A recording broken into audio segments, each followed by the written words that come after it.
ভাই আপনি যতই ভালো ব্যবহার করেন না কেন আর যতই ভালো মানুষ হন না কেন, একটা কথা মাথায় রাখবেন, আপনার এই ভালো ব্যবহার, ভালো মন মানসিকতা গ্রামের অথবা আপনার পরিবারের সবাইকে মুগ্ধতা আনতে পারবে না। কারণ আপনি পৃথিবীর সবার কাছে অথবা পরিবারের সবার কাছে অথবা আপনার গ্রামের সবার কাছে কখনোই ভালো মানুষ হতে পারবেন না।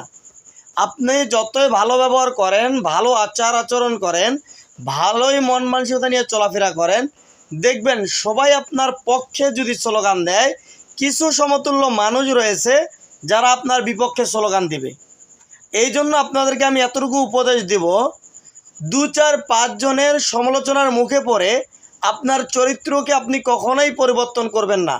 আপনার ভালো আচরণটাকে আপনি খারাপে পরিবর্তন করবেন না। আপনার ভালো মন মানসিকতাকে কুমন মানসিকতায় ধারণ করবেন না।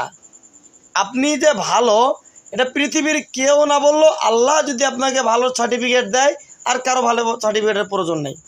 আশা করি কথাটা বুঝতে পারছেন। যদি ভিডিওটা ভালো লাগে অবশ্যই লাইক কমেন্ট শেয়ার করতে ভুলবেন না।